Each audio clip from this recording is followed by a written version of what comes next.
We are back with Jesse Witten of Campbell Witten Law Firm right here in Bakersfield. Don Clark here and Tina Miller. And Tina, Yes. I have to say, you look like an attorney today. You're so professional in your appearance.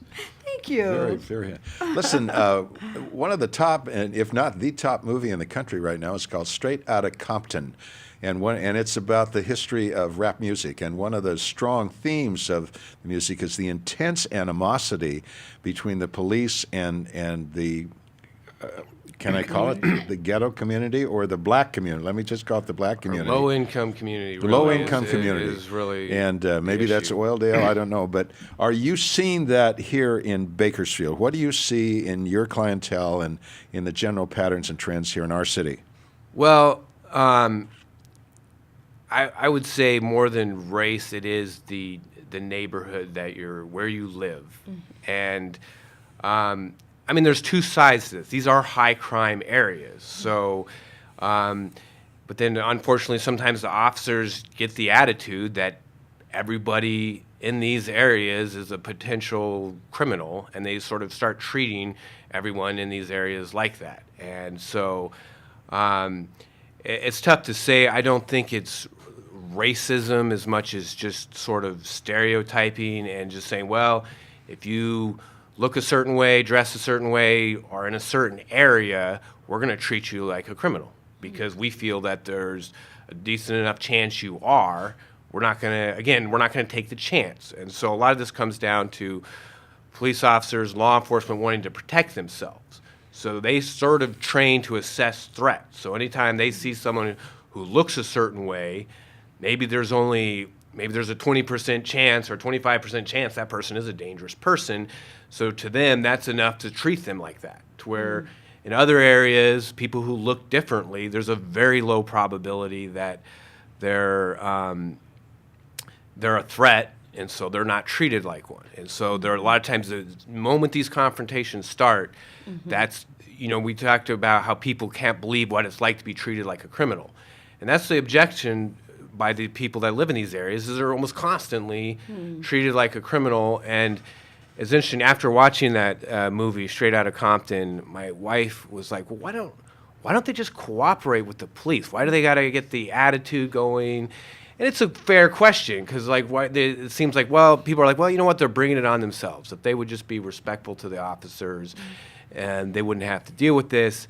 But it's hard to judge that unless you've walked in their shoes, because in these neighborhoods, the police are a constant presence. And every one of these people who lives there has a brother, an uncle, a dad, a friend who's doing time in prison, who's probably been mistreated by the police.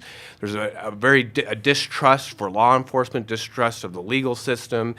And for most of us, it's rare that interaction with law enforcement is rare. And we usually bring it on ourselves. We're speeding.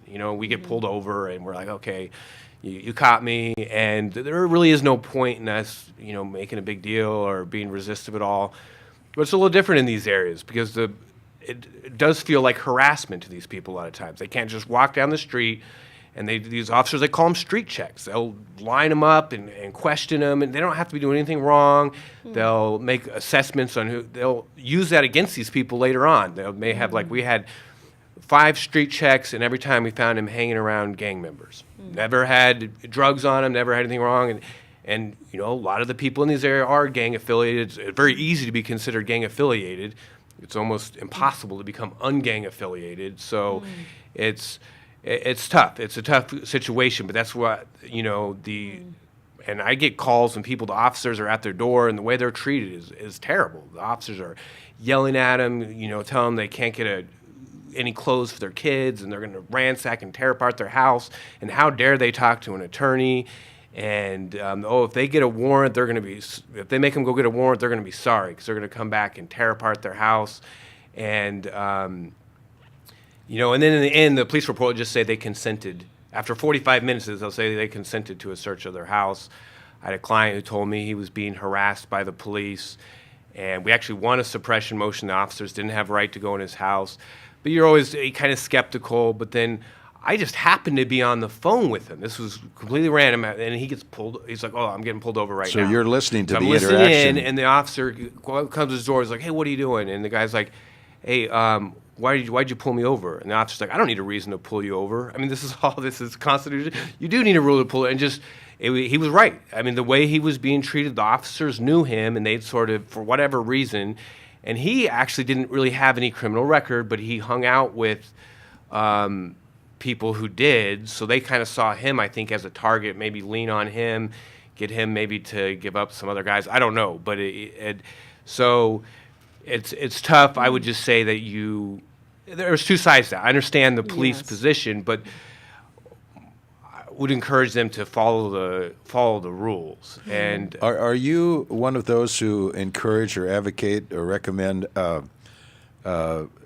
some higher level of accountability of our police officers' conduct? Absolutely. I mean, one thing, it's easy to be a critic and sit back and kind of, oh, well, they're doing this wrong, or to jump to conclusions and judge. What frustrates me is there's really, really simple, easy solutions to some of these problems, or at least a step in the right direction, that are being ignored, and we shouldn't be surprised by that. People are always going to choose power over accountability. I'm sure the president would like to have full power to do whatever he wants. He doesn't.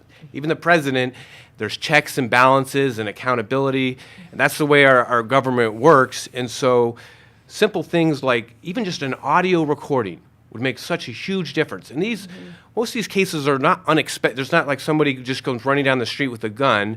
The officer's there to investigate. They're there to talk to witnesses. They know they're going to be investigated. They know they're going to be talked to witnesses. And they deliberately choose not to record this, and they fight any effort to, make recordings. We talked about this yesterday. I won't go into it, but there's the problems with misidentifications. There's such a simple solution to that, which we can go in another time. It will cost nothing, but it's accountability. They don't want accountability, and I don't think we should be surprised by that. I don't think it should be their decision. I don't think it should be their decision whether they're going to have some accountability, because people are people. We're going to choose. If you say, hey, would you like to be able to do whatever you want, or would you like to be held accountable?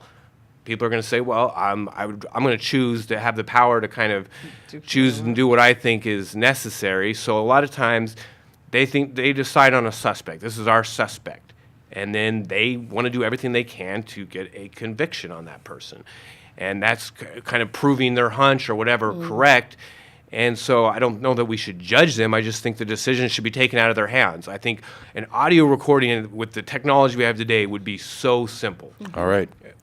And when we come back, let's talk about that misidentification and the unreliability of eyewitness testimony. That's really incredible. Absolutely. Well, we'll be back in just a moment to finish up.